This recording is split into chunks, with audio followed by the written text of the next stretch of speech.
Olá, irmãos, graça e paz a todos, sejam muito bem-vindos a mais uma lição do nosso estudo a respeito dos 10 mandamentos. Eu espero que vocês estejam todos bem, crescendo na graça e no conhecimento, ok? Do nosso Senhor e Salvador Jesus Cristo. Hoje estamos de volta aqui ainda no terceiro mandamento.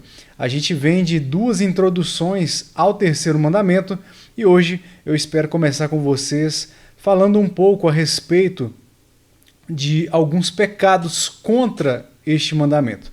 Claro que nas introduções a gente já falou sobre isso, algumas coisas vamos rever, talvez com alguns adendos e alguns comentários que eu trouxe aqui hoje. Mas antes de mais nada, eu quero ler o texto, nosso texto que nós estamos estudando em Êxodo capítulo 20, versículo 7. E como eu sempre digo, se você caiu aqui de paraquedas por alguma razão, por algum motivo, eu te convido a vir aqui na descrição do vídeo. Aqui tem esse link aqui, onde você vai direto para a playlist dessa série, esse estudo informal que eu tenho feito aqui com os irmãos do canal sobre os 10 mandamentos. Então eu te convido a clicar nesse link e começar a estudar desde a primeira lição. Ok? Então vamos ao nosso texto, Êxodo capítulo 20, sem perder tempo, versículo 7. Não tomarás o nome do Senhor teu Deus em vão, porque o Senhor não terá por inocente o que tomar o seu nome em vão. Como de costume, vamos ao Senhor em oração. Ó soberano Deus, amado Pai, em nome do teu Filho amado Jesus Cristo, eu te louvo, Pai, e eu te agradeço. Pois se não fosse a tua graça e a tua misericórdia, se não fosse o sangue derramado em meu favor, em favor de todo aquele que crê, pelo teu Filho naquela cruz, certamente a tua ira estaria sobre mim. Eu estaria debaixo da tua ira, pronto para ser fuzilado, aniquilado por ela a qualquer momento e lançado no inferno. Pois quando eu olho para as minhas mãos, quando eu olho para as minhas obras, o que eu vejo é somente pecado, Pai. Ainda que eu tenha boa intenção, ainda que eu queira, pois a minha alma quer, se submeter à tua palavra, à tua lei moral, eu não consigo, Pai, cumpri-la integralmente através das minhas mãos, da minha força. Eu e esse povo, Pai, nós precisamos do Senhor. Conceda-nos graça, faça o temor do Senhor crescer dentro de nós. Que esta lição venha sim para nos conduzir à contrição, ao arrependimento, para que não venhamos estar insensíveis ao pecado, a quebra da tua lei moral, mas que tenhamos também o descanso no Senhor, o descanso em Cristo, que nos concede na cruz. Então, Pai, conduza-nos neste estudo, que cada uma das palavras que saírem da minha boca estejam de acordo com a tua vontade. E nos dê força, Pai, nos conceda graça, eu repito, nos dê unção do alto, poder do alto, encha-nos com teu Espírito Santo para nos santificarmos e fazermos a tua vontade, vivermos no centro da tua vontade e não nas extremidades. Ó Pai, mais uma vez, receba a glória para si, seja engrandecido, que cada um de nós aqui venhamos nos humilhar, diminuir para que o Senhor cresça, que através da nossa vida, uma vida de dedicação à tua palavra, de louvor e gratidão a Ti, nós possamos ser sal, ser luz desta terra, deste mundo tenebroso, sombrio, nesses tempos difíceis e estranhos que vivemos, mas não tememos, pois é a Tua palavra se cumprindo. Pai, nos ajude, ajude cada um dos ouvintes, os irmãos, as irmãs, a compreender a Tua palavra. E me ajude também, Senhor, a passar aquilo que o Senhor deseja, sem exceder e nem ficar aquém. Ó Deus, e ajude também a mim a aplicar isto em minha vida. Em nome de Cristo. Amém. Pois bem, como eu dizia, nós estamos vindo de duas introduções ao terceiro mandamento. E agora vamos iniciar provavelmente uma ou duas lições, talvez 3, mas acredito que em 2 a gente vai conseguir passar em tudo, falando sobre os pecados contra o terceiro mandamento. Hoje eu quero entrar aqui, trazendo para esse estudo, um acompanhamento, que são alguns comentários do puritano Thomas Watson, ok? Eu tenho certeza que assim como me impactou, assim como me fez estar mais sensível aos meus pecados, à minha falta de temor em algumas circunstâncias, eu acredito que também vai fazer com que vocês sejam quebrantados, estejam tementes a Deus e possam crescer nesse temor através de alguns comentários, através de alguns tópicos enumerados pelo Sr. Watson há alguns anos atrás, ok? Então, não tomarás o nome do Senhor teu Deus em vão. O puritano Thomas Watson dividiu o terceiro mandamento em duas partes. Ele diz que a parte número 1 a gente pode chamar de um negativo expresso. O que é isso? Nós não devemos tomar o nome de Deus em vão, isto é, lançar qualquer reflexão, expressão e desonra sobre o seu nome, através do seu nome. Como nós vimos nas últimas duas lições, não é apenas um nome próprio, mas a essência de Deus, a pessoa, o caráter de Deus, o ser Deus, o nosso Criador, o nosso Senhor, o Senhor, Jeová, Javé. E, número 2, uma afirmativa implícita, que nós devemos ter o cuidado de reverenciar e honrar o seu nome. A princípio, hoje eu quero ver com vocês pelo menos 5 tópicos que o Sr. Watson enumerou, ok? E desses 5 tópicos, eles estão ligados, começando aqui, ao ponto negativo expresso, uma negativa expressa, ok? Então, tendo as duas partes definidas, ele enumera 12 tópicos. Como eu disse, eu quero ver pelo menos 5 desses tópicos hoje. Espero que dê tempo. E eu quero passar por cada um deles com vocês antes de finalizarmos, antes de irmos para a exposição completa, inclusive com os adendos a este versículo, que é a parte B, porque o Senhor não terá por inocente o que tomar o seu nome em vão. Então eu quero passar por isso com vocês, para que depois a gente possa finalizar.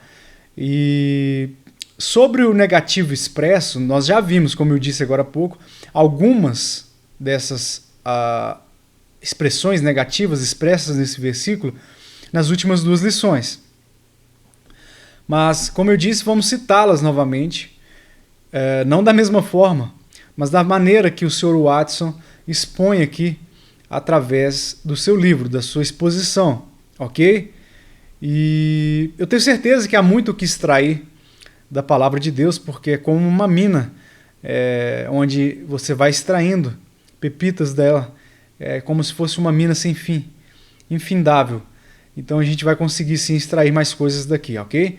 Lembrando que a nossa língua, a língua, é um membro rebelde. É um membro que precisa ter controle e está debaixo de submissão. Embora todo o nosso corpo em si, a carne, seja uma herança adâmica, esteja gerando pecado, a carne esteja contaminada pelo pecado, a língua é um membro que é mal incontido. Como disse Tiago 3:8, carregado de veneno mortífero. Então, sabendo disso, Deus nos ordena: não tomarás o nome do Senhor teu Deus em vão. Por quê? Parte B do versículo 7. Porque o Senhor não terá por inocente o que tomar o seu nome em vão. Você não se dirige, por exemplo, a uma autoridade no fórum, sem modos, com gíria, com qualquer linguajar. Você nem sequer possui ou se apresenta perante um juiz no fórum com qualquer vestimenta, usando boné, touca e etc. Você vai se apresentar com uma roupa social, bem vestido, vai conversar com respeito, com temor, ok? Portanto, nós temos esse mandamento como uma espécie de freio, uma trava na boca, porque se nos apresentamos diante de outros homens que são autoridades na terra, com temor e respeito e reverência, oxalá quem dera, né? Que possamos assim nos achegar a Deus, utilizar o seu nome com reverência, com temor. E essa trava na nossa boca que precisa ser colocada só vai funcionar se nós tivermos temor a Deus, reverência, em constante reverência à sua palavra, ao seu caráter. Então nós precisamos discernir quem é Deus, o que a sua palavra representa, os seus atributos. Nós precisamos conhecê-lo. Portanto, vejamos então os tópicos citados por Thomas Watson, ok? Vamos para o primeiro tópico rapidamente. Número 1. Tomamos o nome de Deus em vão quando falamos superficialmente e irreverentemente de seu nome. Como eu disse, repito, já falamos um pouco sobre isso nas últimas lições. Então vejamos aqui agora alguns versículos. A palavra de Deus, melhor do que qualquer comentarista, melhor do que eu, pode nos direcionar e nos conduzir a esse temor que nós precisamos, a essa reverência, a esse respeito à palavra de Deus. Deuteronômio 28, capítulo 28, versículos 58 e 59. Acompanhe comigo. Se não tiveres cuidado de guardar todas as palavras dessa lei, escritas neste livro, para temeres este nome glorioso e terrível, o Senhor teu Deus, então o Senhor fará terríveis as tuas pragas e as pragas de tua descendência, grandes e duradouras pragas, e enfermidades graves e duradouras. Portanto, quando infringimos a lei de Deus, somos culpados. Se infringirmos uma vírgula sequer da lei, somos culpados de toda a lei. Então, se Deus nos tratar com a sua justiça, a justiça que a sua lei, o seu caráter moral exige, ele teria que nos fulminar, nos aniquilar e lançar toda a raça humana no inferno, porque todos pecaram e destituídos estão da glória de Deus. Vejamos agora o Salmo 50, versículo 1. Fala o poderoso, o Senhor Deus, e chama a terra desde o levante até o poente. Aqui Deus se dirige a todos os povos, a todas as nações, a todas as línguas. Para quê? Para abençoar ou julgar. E não é apenas os israelitas, todos os povos e todas as tribos, raças e nações. Fala o poderoso Senhor Deus e chama a terra, um chamado, e chama a terra desde o levante até ao poente, ok? Salmo 83, versículo 18. E reconhecerão que só tu, o Senhor, cujo nome é Senhor, é Jeová, és o Altíssimo sobre toda a terra. A intenção do salmista aqui era que toda a terra conhecesse que só o Senhor é Deus, não Baal, conforme a cultura daquele tempo acreditava. Muitas partes do mundo, daquela cultura naquele tempo, cria em Baal, em seus deuses, em toda aquela cultura pagã que nós encontramos no Antigo Testamento. Então a intenção do salmista é: e reconhecerão, Senhor, que só tu, cujo nome é Senhor, és o Altíssimo sobre toda a terra. Como? Qual que é a intenção do salmista? Que o Senhor trouxesse juízo sobre essas nações, para que eles entendessem, ok? Hoje, nós vivemos debaixo da graça, sim, na nova aliança.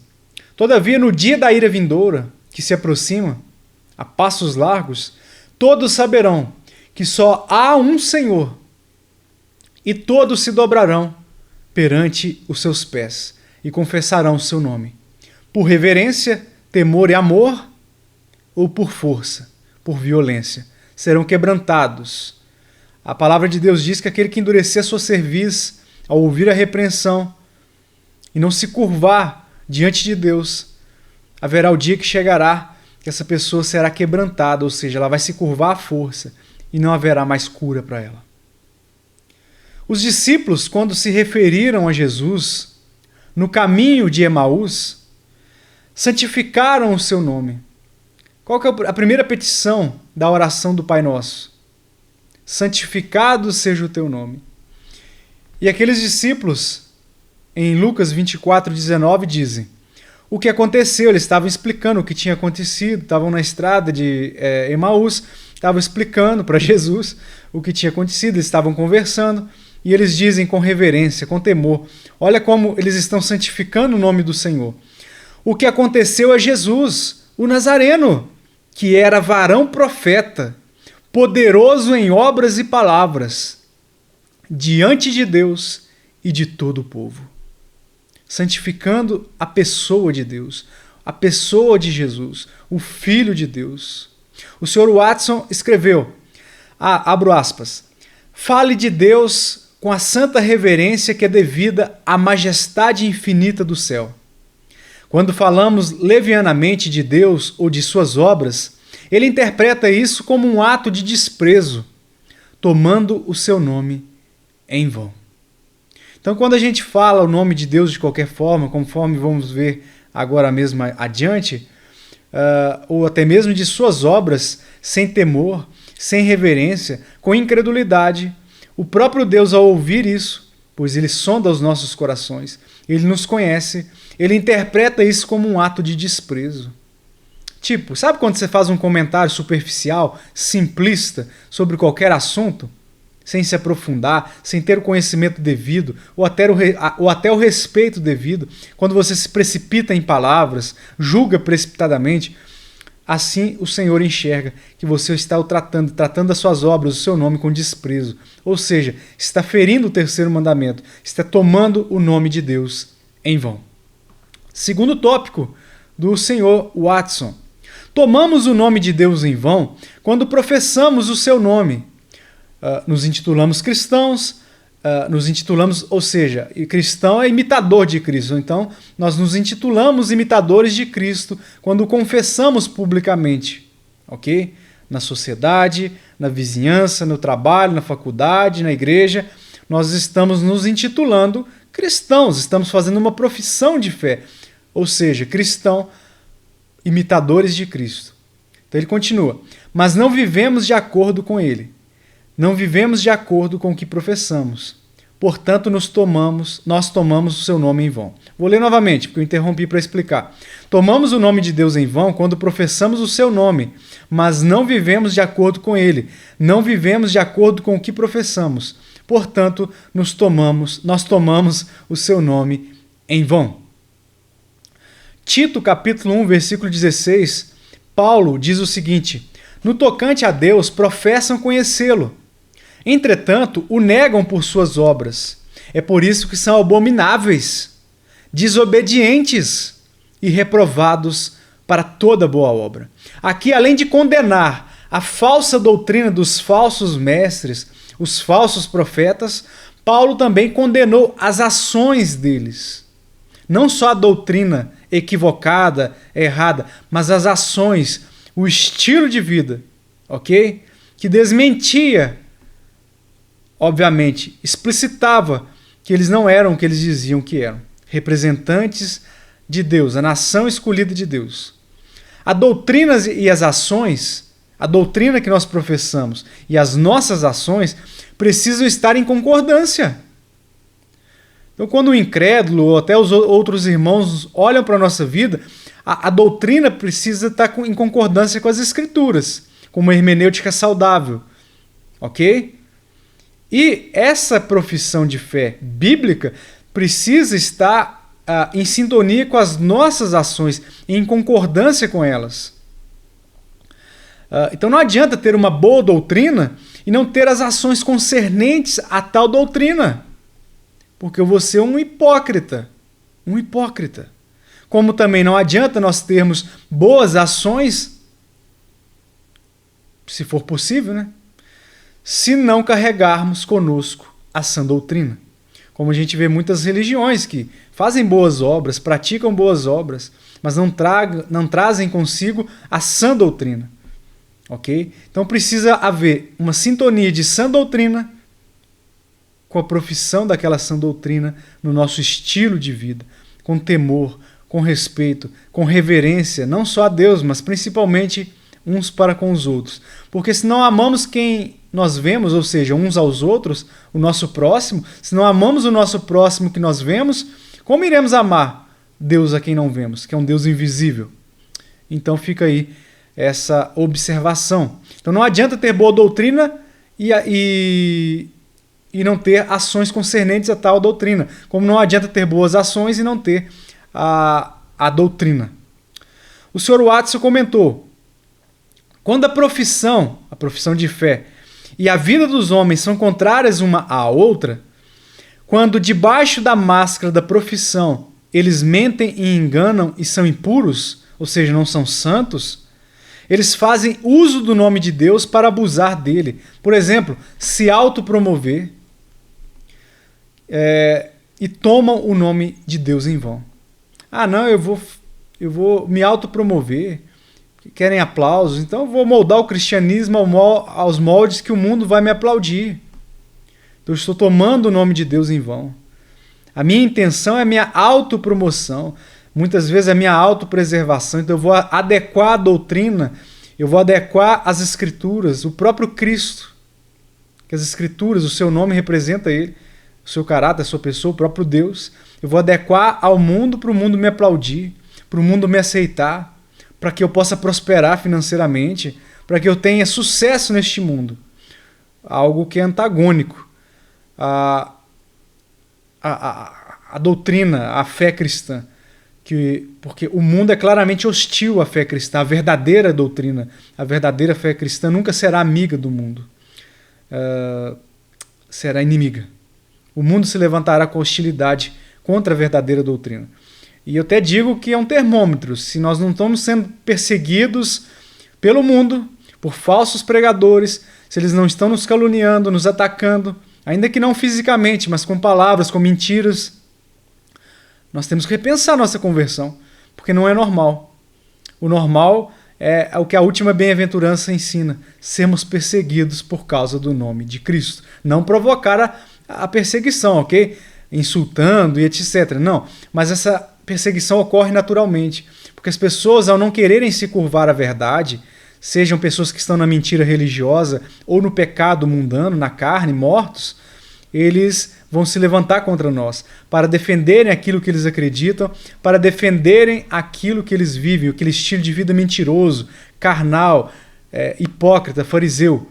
E como que eles fazem isso? Nos atacando, se possível fisicamente, se não, com mentiras, calúnias e distorções do que realmente deve ser compreendido. Então, eu quero complementar isso com uma citação também de John Bunyan, do livro Jornada para o Inferno. Ele diz: a hipocrisia é o pecado máximo que um pobre e miserável sujeito pode praticar.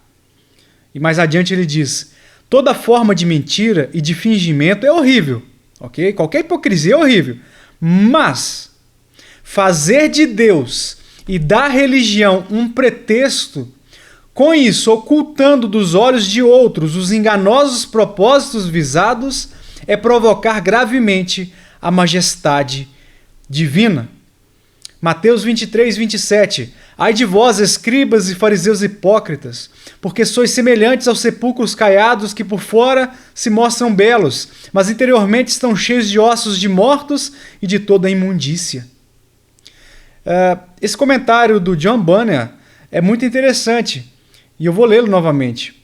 Presta atenção. A hipocrisia é o pecado máximo que um pobre e miserável sujeito pode praticar. Mais adiante, toda forma de mentira e de fingimento é horrível, mas fazer de Deus e da religião um pretexto, com isso ocultando dos olhos de outros os enganosos propósitos visados, é provocar gravemente a majestade divina. Por exemplo, pessoas que usam a religião, como eu disse agora anteriormente, para se autopromoverem, para promoverem seus ministérios, sua carreira profissional. Vou dar um exemplo mais claro. Seja mais claro, Diego. Ok, vamos lá. Pessoas que utilizam da religião para galgarem posição de poder no sistema mundano. Política, entre os maiores empresários do país, do mundo. Pessoas que utilizam a própria religião com outros propósitos, senão a evangelização, senão o avanço do reino de Deus, a salvação de almas. Pessoas que fazem campanhas, pessoas que fazem reuniões, que viajam estados, o país, a fim de elegerem candidatos na política, a fim de multiplicarem seus patrimônios, onde só eles enriquecem, como uma pirâmide, como um feudalismo, e quem está embaixo dessa pirâmide, como no sistema feudal, simplesmente está cada vez mais pobre, miserável e infeliz.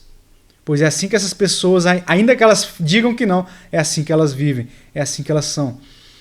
Elas estão perdidas, e como disse John MacArthur recentemente numa mensagem que eu traduzi essa semana passada, eles não sabem que estão perdidos, ok? Então tenhamos paciência e misericórdia com eles, pois eles pensam que estão salvos por professarem a Cristo, mas um Cristo diferente do que é revelado nas Escrituras. Então eles estão perdidos, mas eles não sabem disso, ok? Então tenhamos misericórdia e vamos orar por essas pessoas que utilizam o nome de Deus para autopromoção, para ocultar as verdadeiras intenções por detrás de tudo aquilo, que é conquistar patrimônio, proteger patrimônio próprio, avançar o seu patrimônio e o seu nome entre as nações e não o nome de Deus. Ok? Então Jesus está falando, ai de vós, escribas, fariseus, pessoas que utilizam da religião para se autopromoverem, para receberem sua recompensa aqui na terra. Porque sois semelhantes aos sepulcros caiados. Por fora até pode parecer bonitinho, aquela conversa mansa, aquela conversa amiga, mas por fora se mostram belas, mas interiormente estão cheios de ossos de mortos e de toda imundície. E como que eu descubro isso? Através da doutrina. Ah, Diego, mas como que eu vou saber se eu não leio Bíblia? Nunca li a Bíblia toda. Aí fica difícil, né, irmão? Fica difícil. Se não estudar, fica difícil, realmente. Ou se beber das fontes erradas, aí fica mais difícil ainda, porque pior do que não ter o ensino é ter o ensino errado.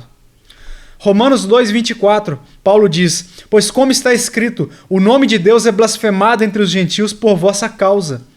Então, utilizar o nome de Deus com propósitos errôneos, que não estejam adequados com a vontade de Deus, além de usar o nome de Deus em vão, traz escândalo para o nome de Deus. Porque Paulo está dizendo, pois como está escrito, o nome de Deus é blasfemado entre os gentios por vossa causa. O que é isso?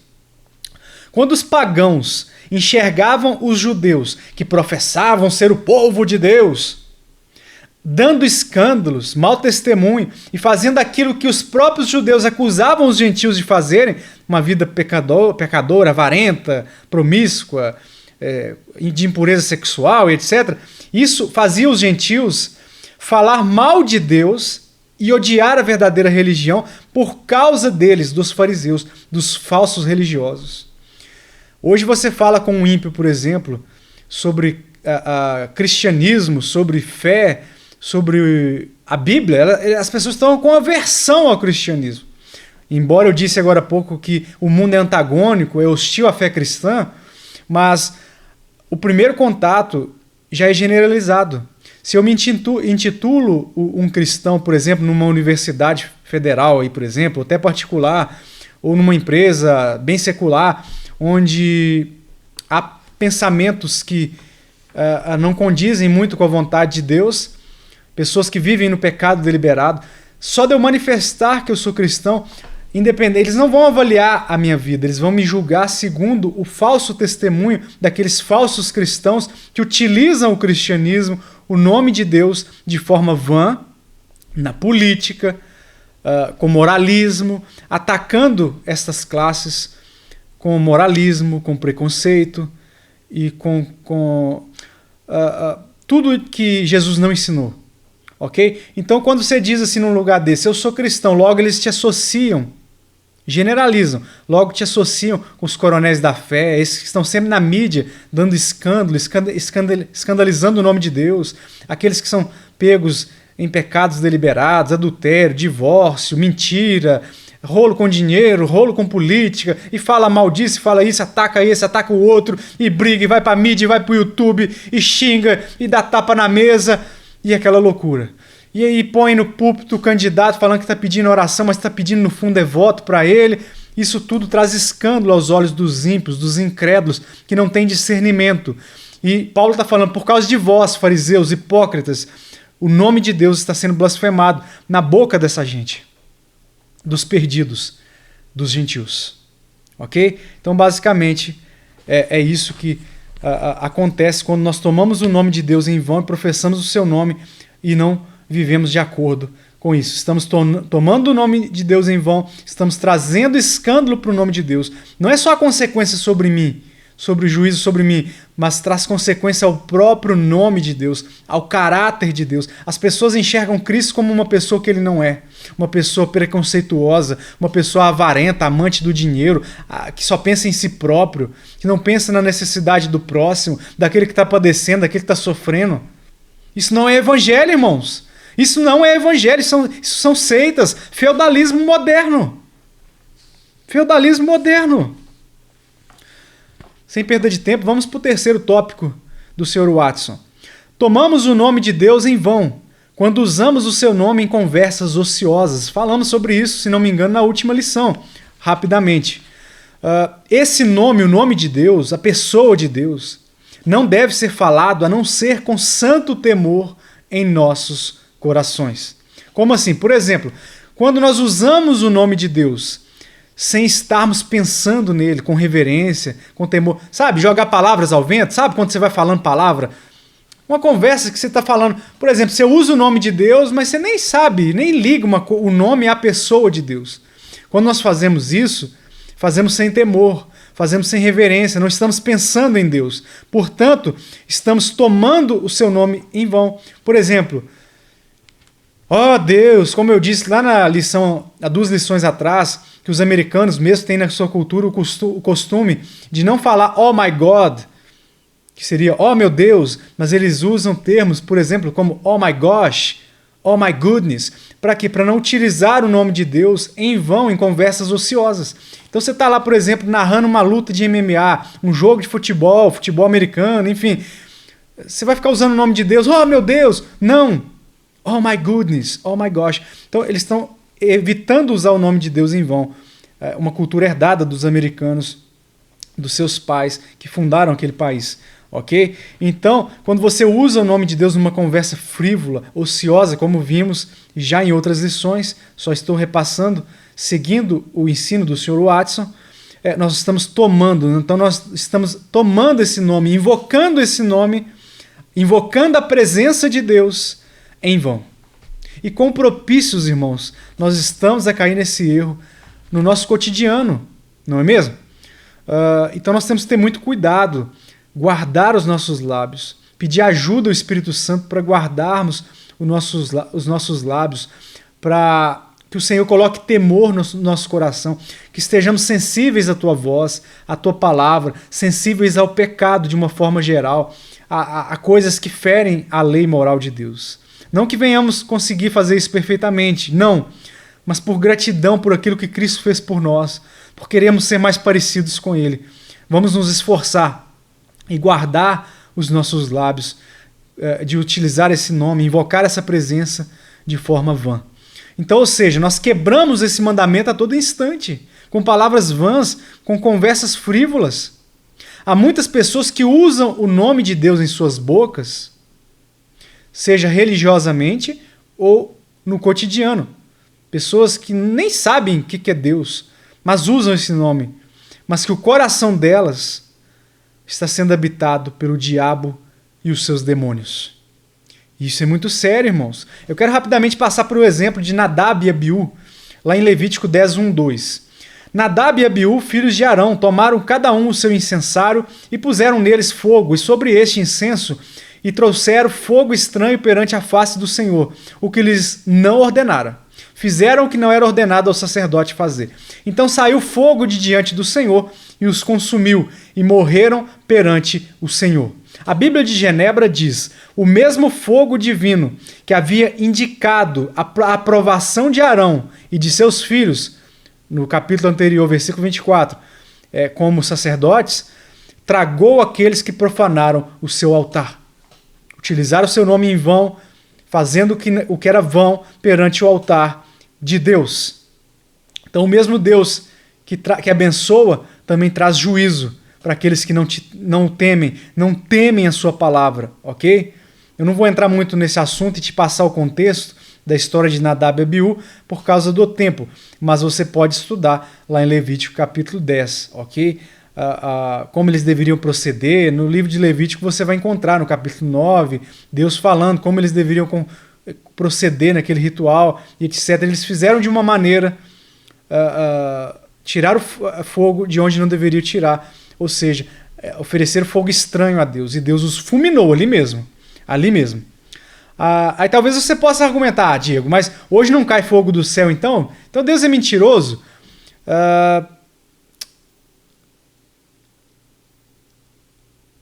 Hoje cai fogo do céu, mas não propriamente dito.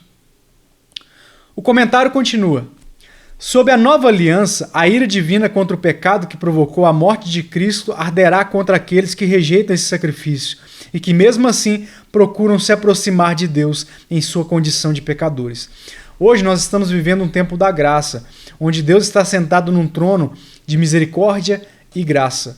Então ele não traz, embora muitas vezes possa trazer juízo de outras maneiras, como por exemplo, abandonando a pessoa em seus pecados, trazendo até conturbação, permitindo conturbação na vida daquela pessoa, ele possa trazer esse tipo de juízo, mas o juízo final de fogo do céu só irá acontecer no juízo eterno, na consumação dos séculos. Portanto, haverá o dia do acerto de contas. Hoje todos nós estamos resguardados da graça, pela graça comum, ok? Mas haverá o dia que essa graça será retirada e tudo estará nu diante de Deus. E aqueles que não estiverem em Cristo, revestidos de sua justiça, serão fulminados de uma forma um tanto pior do que Nadab e Abiú foram aqui nessa passagem. Tópico número 4. Tomamos o nome de Deus em vão quando o adoramos com os nossos lábios, mas não com nossos corações. Já vimos um pouquinho disso, agora é um complemento. Deus quer o nosso coração, irmãos. Não é um ritual, um clube social, que você cumpre ali algumas regras e está pronto, você está dentro. Não é isso. Ele quer ter um relacionamento de amizade, de proximidade, um relacionamento íntimo conosco. Como um pai com um filho deve ter, ser seu melhor amigo, mas também sem perder aquela autoridade de pai. Ok? Então vejamos Provérbios 23, 26. Aqui o exemplo de um pai rogando ao filho, que de certa forma é uma sombra, apontando para Cristo, apontando para o relacionamento de Deus com sua igreja. Dai-me, filho meu, o teu coração, e os teus olhos se agradem dos meus caminhos. Provérbios 23, 26. Dai-me, filho meu, o teu coração. Esse é o desejo de Deus.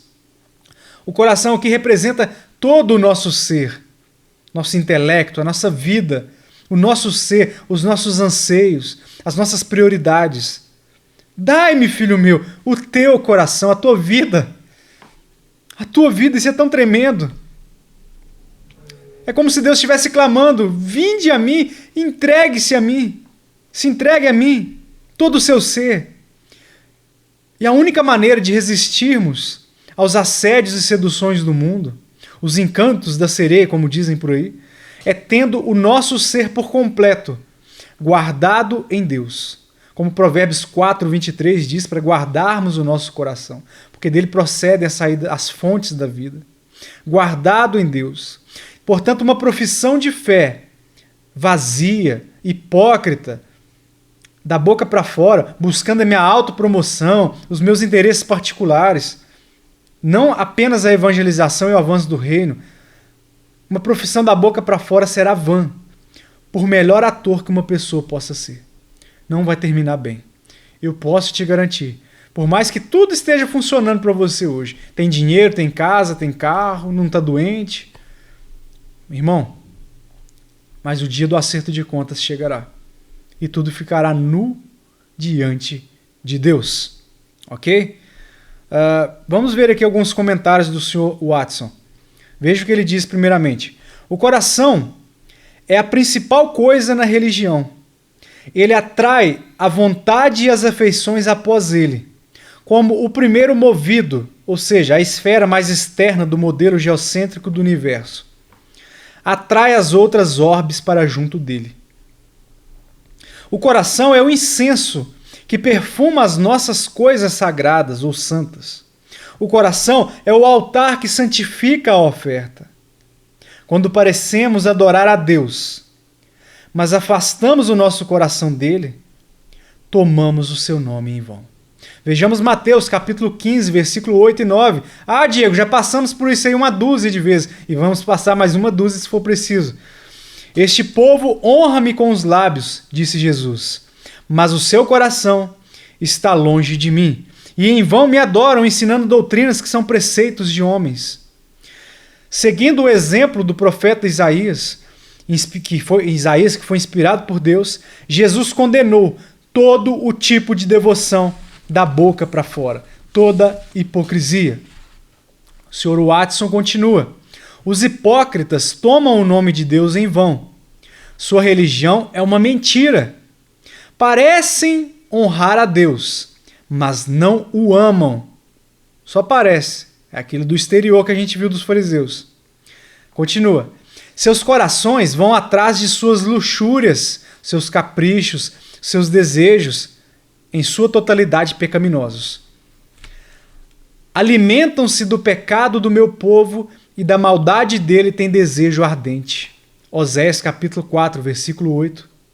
Eles vêm a ti como o povo costuma vir e se assentam diante de ti como o meu povo e ouvem as tuas palavras, mas não as põem por obra, pois com a boca professam muito amor. Canta, louva, vai no culto, vai na igreja, faz obra de caridade, faz tudo, mas o coração só ambiciona o lucro. Ezequiel 33, versículo 31. Ele diz mais. Hoje são só as citações mais leves dele. Na próxima lição vai vir as mais aguçadas. Ele diz mais: pessoas supersticiosas tomam o nome de Deus em vão. Então nós vimos os hipócritas, aqueles que usam a religião com segundas intenções. Agora ele continua: pessoas supersticiosas também tomam o nome de Deus em vão. Aquilo tudo que a gente viu no segundo mandamento. Se você não acompanhou, volta lá depois. Eles oferecem a ele algumas cerimônias que ele nunca designou em sua palavra. Prostram-se diante do nome de Cristo e se encolhem diante do altar, mas odeiam e perseguem a imagem de Deus. Quando eu desobedeço às ordens claras, expressas nas Escrituras de culto, de evangelismo, de religião, da verdadeira religião, eu estou me opondo à verdade, eu estou me opondo ao próprio Deus. A imagem de Deus. Eu me torno como Saulo de Tarso, um perseguidor da igreja. Um perseguidor da igreja. Ainda que não de forma explícita e deliberada, mas de forma oculta, com mentiras, com falsa doutrina, com falso evangelho, com superstição, com misticismo, com pragmatismo, fazendo o que dá certo e não o que é certo. Ou seja, eu persigo a imagem de Deus. Porque ao fazerem as coisas do jeito que lhes apraz, os supersticiosos, os falsos religiosos, fazem isso não como deve ser. Eles se tornam rivais da verdade e perseguem a real forma e o real caráter de Deus com distorções religiosas. Tudo que nós vimos no segundo mandamento, que eu não vou repetir. Coisas sincréticas, etc. Adoram a própria carne, seus próprios interesses, suas próprias luxúrias. E, ainda que não saibam e não tenham consciência disso, adoram a demônios, como se estivessem adorando o Deus vivo, fazendo ele parecer um Papai Noel aposentado da Previdência, como diz o irmão Paul Washer, que é obrigado a atender todas as nossas vontades carnais, todos os nossos caprichos egoístas e carnais. Isso não é evangelho, isso não é Deus. Isso é um Deus criado na mente caída do homem. Tópico número 5 para terminarmos por hoje. Tomamos o nome de Deus em vão quando oramos a Ele, mas não acreditamos nele. Isso aqui, irmãos, é algo que todos nós precisamos ter muita atenção. Porque nós podemos ter uma doutrina ortodoxa na cabeça, não precisamos ser necessariamente supersticiosos, como essas loucuras dessas seitas que a gente tem muito aqui no Brasil. A gente pode ter uma doutrina correta na cabeça. A gente pode professar uma doutrina correta. Mas podemos, por exemplo, como já vimos, ocultar a verdadeira intenção. E aqui, nós também temos que tomar cuidado, porque ainda que tenhamos uma doutrina ortodoxa na cabeça, se nós não tivermos uma fé genuína, verdadeira. Por isso que a doutrina do autoexame é muito importante. A gente não pode desmazelar isso. Precisamos analisar a nossa vida. E se preciso for, clamar na beira da estrada como o cego Bartimeu: Senhor, filho de Davi, eu não sou salvo, tenha misericórdia de mim. Salve este pecador. Como Spurgeon orou para que as pessoas possam ver quão bom Deus é, quão misericórdia Ele é, quão misericordioso Ele é. Ele salvou o Diego, aquele pecador, aquele homem que era depravado, que estava morto em pecados e delitos. Rogue a Deus para que Ele te salve. Mas faça esse autoexame e tenha certeza da sua salvação. Como que a fé vem? A fé vem pelo ouvir, o ouvir pela palavra de Deus. Ok? Sou salvo, mas estou fraco, estou como Elias debaixo do zimbro. Rogue a Deus, Senhor, envie o pão da vida, envie o alimento como o Senhor enviou a Elias naquele zimbro, através daquele anjo por 2 ocasiões. Porque muito longo ainda é o meu caminho, mas eu estou prostrado, eu estou fraco. A incredulidade tem feito eu cochear em alguns aspectos. Senhor, me ajude, me socorra. E o Sr. Watson diz: a fé é uma graça que honra muito a Deus.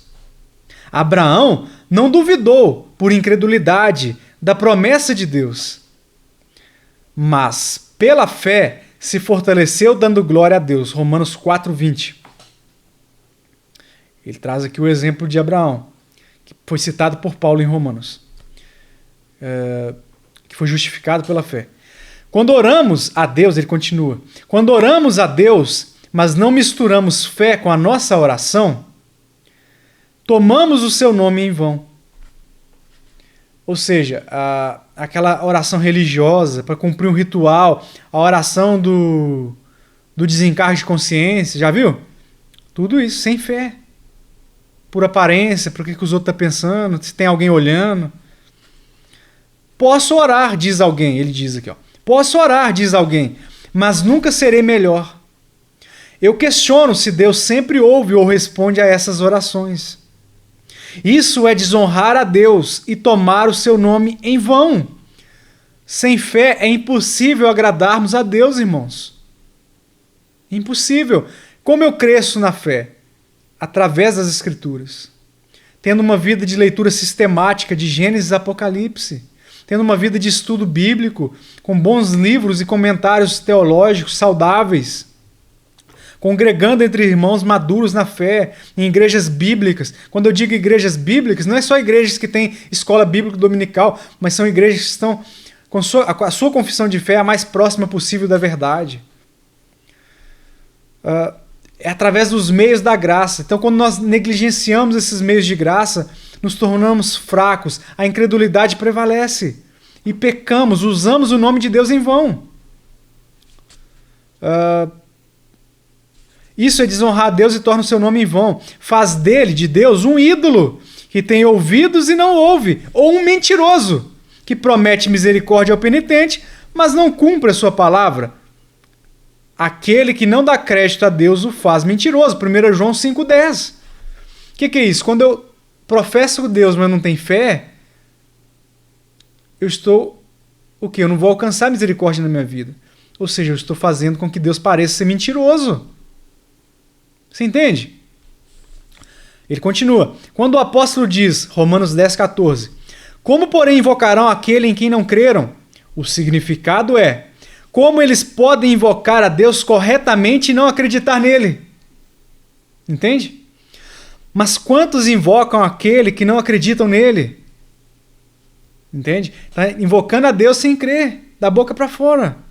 Eles pedem perdão, mas a descrença sussurra que os seus pecados são grandes demais para serem perdoados. Os seus pecados sussurram, Satanás e seus demônios sussurram. Você não é merecedor do perdão de Deus, o sangue de Cristo não é suficiente, e você acredita nessa mentira. Portanto, orar e não crer é tomar o nome de Deus em vão e desonrar muito a Deus, como se ele não fosse o Deus que a palavra o representa. É o que eu acabei de dizer.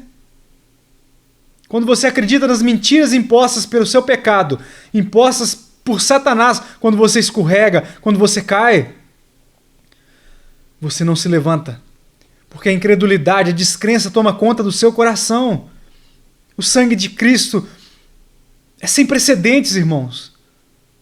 Ele comprou e todo aquele que crê nele e nos purifica de todo pecado e de toda injustiça, se confessarmos. Salmo 86:5. Pois tu, Senhor, és bom e compassivo, abundante em benignidade para com todos os que te invocam. Deus não é filho do homem para que minta. Deus perdoa aqueles que se voltam para Ele em arrependimento verdadeiro. Ele perdoa. Repito, se confessarmos os nossos pecados, Ele é fiel e justo para perdoar os nossos pecados, e nos purificar de toda injustiça que foi causada pelo pecado. Toda injustiça contra a lei, que é a justiça. Ele nos purifica, irmãos. Se nos voltarmos a Ele, como o cego Bartimeu, sem esperança, sem outra saída.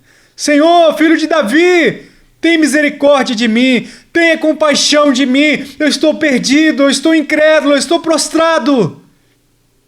Ele irá te socorrer. Ele irá te socorrer. Muitos israelitas no passado ouviram as boas novas anunciadas. Mas, como diz Hebreus 4:2, não lhes aproveitou, visto não ter sido acompanhada pela fé naqueles que a ouviram. Que nós possamos seguir o conselho que o apóstolo nos deixa pela fé naqueles que a ouviram. Acheguemo-nos, portanto, confiadamente junto ao trono da graça, a fim de recebermos misericórdia e acharmos graça para socorro em ocasião oportuna. Que possamos olhar para a incredulidade daqueles israelitas e até daqueles que estão ao nosso derredor, com falsas doutrinas, com incredulidade propriamente dita. Que possamos pegar isso como exemplo e não seguir, mas seguirmos e nos achegarmos com confiança, sem medo, com temor e respeito, mas sem medo, junto ao trono da graça. Porque, como eu disse, hoje o Senhor, nosso Senhor Jesus Cristo, está sentado num trono de graça, de misericórdia, com os braços abertos, para receber todo aquele que crê. E com arrependimento e um coração contrito, que Ele não irá rejeitar, Ele irá receber. Mas haverá um dia que esse trono da graça, que esse trono de misericórdia, será trocado por um trono de ira, por um trono de justiça. E aquele que não estiver revestido com a justiça de Cristo, aquele que não estiver identificado como uma ovelha de Cristo, infelizmente, sofrerá uma ira pior do que a de Nadab e Abiú. Sofrerá a punição eterna. Portanto, que nós possamos correr para a cruz de Cristo, porque ela é a nossa única esperança. Por mais que tenhamos zelo com a palavra, amor pela lei moral de Deus, por mais que queremos agir conforme essa lei, por mais que nós queremos agradar o nosso Pai Celestial que nos comprou, que nos salvou, nós não conseguimos, pois não trazemos nada em nossas mãos, a não ser os nossos pecados. Nos apegamos somente à cruz de Cristo, à cruz daquele que nos salvou, daquele que nos justificou através do seu sangue e que nos santifica através do seu Espírito Santo. E que esse Espírito possa te visitar agora, irmão, te convencendo do pecado, da justiça, do juízo, te convencendo dos seus pecados, te levando ao arrependimento e fé.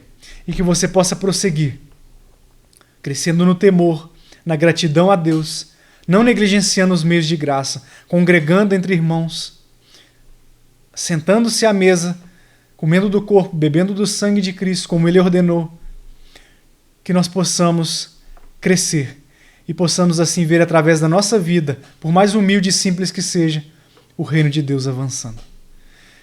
Bem, espero que tenha sido útil e proveitoso para vocês. Espero que, se assim Deus quiser, possa vê-los aqui novamente na próxima lição. Tenham uma ótima semana. Que Deus os abençoe. Tchau!